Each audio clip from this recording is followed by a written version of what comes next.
안녕 친구들, 나는 정훈 기자. 가수 김호중의 핫한 소식입니다. 음주 뺑소니 혐의로 구속된 트로트 가수 김호중에게 경찰 내부도 분노한 모양새다. 지난 27일 경찰청 소속 경찰 관계자가 익명을 요구한 직장인 커뮤니티 블라인드에 대한 글을 올렸다. 이 글은 여러 온라인 커뮤니티에서 큰 화제가 됐다. 글쓴이는 호중 씨, 그다지 경찰도 아닌데. 글쓴이는 동생 눈에는 수사기관이 얼마나 쓰레기로 보였는지, 그래서 거짓을 꾸며냈을지 궁금하다고 말했다. 그러나 그는 동생처럼 복잡한 상황에서는 적용해야 할 법률이 많아 경찰 한 팀이 법적인 원칙을 검토하는데 오랜 시간이 걸린다고 말했다. 이는 우리 모두가 처음부터 끝까지 참여했다는 의미입니다. 쉽게 말하면 우리는 매우 답답했다고 설명했다. 또한 글쓴이는 특가법상 단순 음주운전으로 사망할 수 있는 상황을 초래한 것은 클럽도 소속사도 아닌 동생 자신의 행동이었다고 밝혔습니다. 하지만 경찰은 물론 검찰도 당황한 모습이었다. 체포영장. 드러난 것은 김호중의 행위에 대한 증거가 과잉이라는 점이었다. 이제 중요한 쟁점은 음주운전과 음주운전이 과연 가능한가 아닌가이다. 그런데 이번에 경찰은 기소 내용도 아닌 일견 혐의로 송치했다고? 결국 음주에 관한 내용은 전담되지 않았습니다. 이야기를 듣고 최종 음주 혐의가 공소사실에 포함되지 않았다는 소식을 들으면서 여러 가지 생각이 들었습니다. 와, 한국의 법체계는 약점이 너무 많아요. 김호중이 보여준 사진은 생방송될 정도로 뻔했고 그의 행동이 반복적으로 보도됐고 그 결과 앞으로 현재 시청자들 사이에서는 음주운전 후 어떻게 해야 할까요? 물론 술을 마시면 안 되지만 만약 술을 마신다면 어떻게 해야 할까요? 김호중이 우리를 어떻게 묘사했는지 가르쳐 주시지 않겠습니까? 무슨 일이 일어나는가?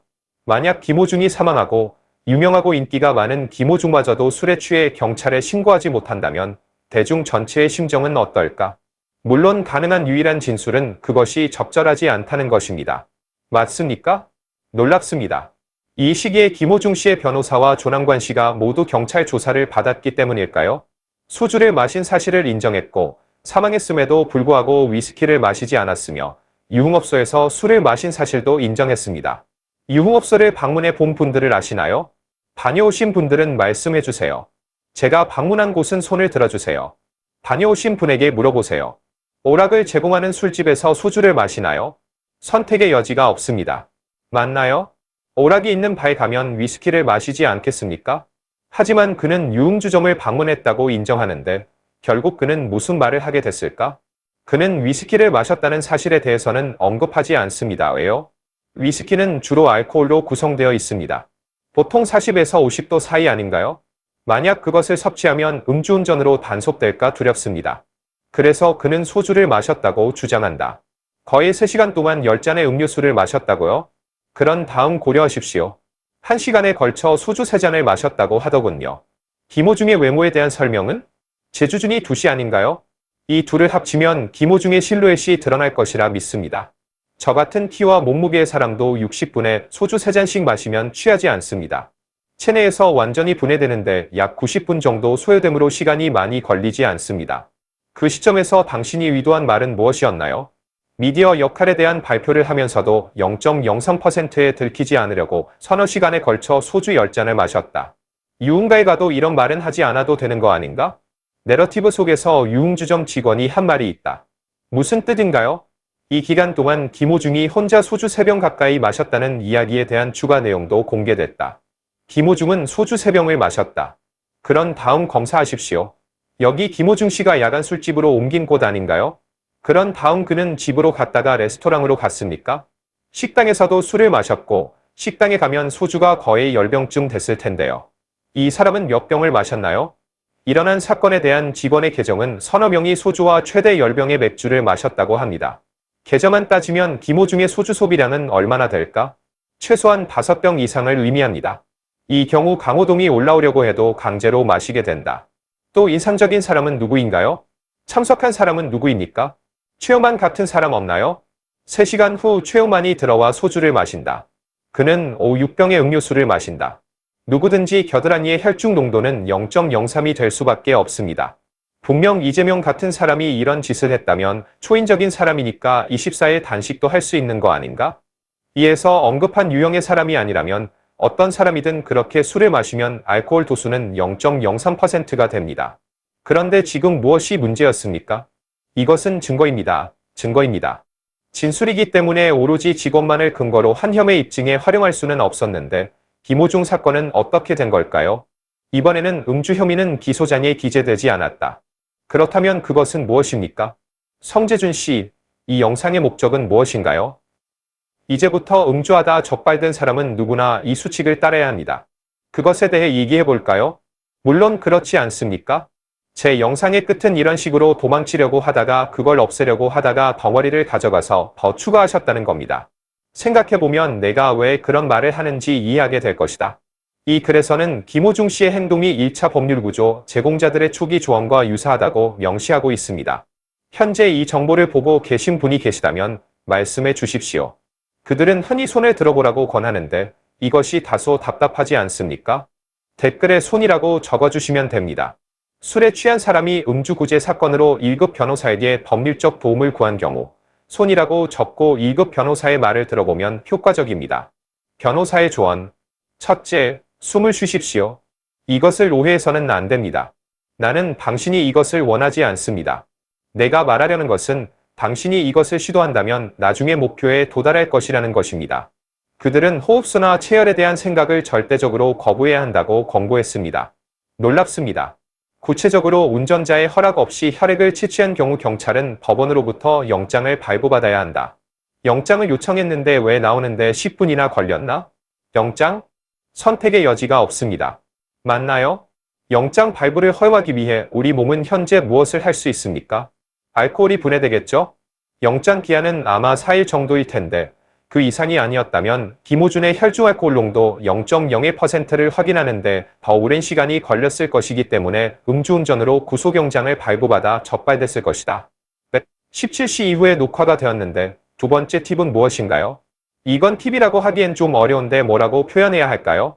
그럼에도 불구하고 두 번째 경우는 술에 취한 상태에서 가드레일이나 전등 기둥과 같은 물체에 부딪힌 경우입니다. 지금 적절한 조치는 무엇입니까? 블랙박스 카드를 처음으로 분해하고 싶어요. 이번에 취한 실제 조치는 무엇이었나요?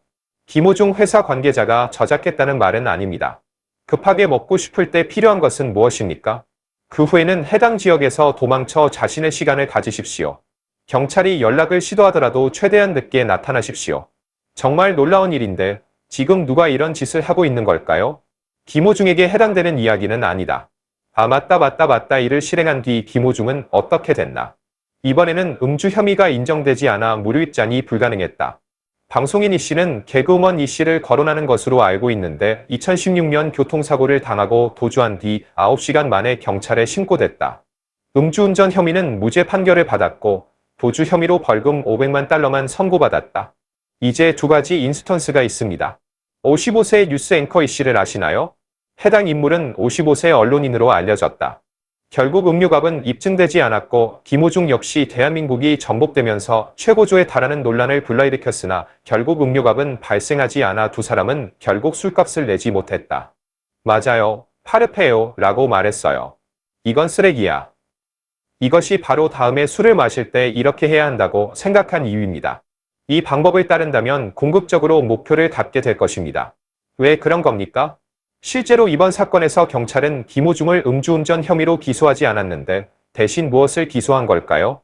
특별가격법에 따라 무서운 운전 처벌로 채택되었습니다. 특별가격법이라고 하는 것은 무엇을 의미하는가? 특수범죄에 대한 처벌을 담화하겠다는 것이다. 이에 특별한 룰이 부여된 경우에는 다른 범죄 유형에 비해 형량이 2배로 가중됩니다. 결과적으로 특별가격법에 따라 상해죄로 형사고소가 김호중에게 넘어갔지만 실효를 거두려면 만취 상태에서 검거했어야 했다. 특별가격법상 위험운전으로 유죄 판결을 받으면 최고형은 징역 15년으로 음주운전 형량보다 높다. 다음으로 특별가격법상 위험운전 과태료가 적용되는 사례를 살펴보면 음주 여부와 관계없이 음주 또는 운전불능이 입증될 경우 음주는 경미하고 음주와 관련이 없는 것으로 판단된다. 운전자의 음주 여부. 차 없이 운전할 수 없는 상태였다는 것만 입증할 수 있다면 사고를 내고 부상을 입고 도주한 것이다. 무엇을 활용할 수 있나요? 이렇게 위험운전으로 인한 상해죄도 생각해 볼 수 있는데 이것이 특별법에 의해 저질러진다면 어떨까요? 이는 최대 15년의 징역형을 받을 수 있다는 의미로 음주운전과 상당한 차이가 있다. 이것이 제가 이전에 말씀드린 내용입니다. 김호중이 무슨 짓을 했다면 차에 사고가 난 뒤 석방을 게을리할 것이다. 당신은 술에 취했다고 믿을지 모르지만 택시 운전사는 태어난 지 2주가 되었다고요? 사고 발생 2주 전인 만큼 크게 다치지 않았음을 의미하며 약간의 음주 운전 흔적이 있더라도 반드시 음주에 취한 것은 아닐 수도 있다. 타협하고 상황을 개선해 봅시다. 이로 인해 발생할 수 있는 문제였습니다.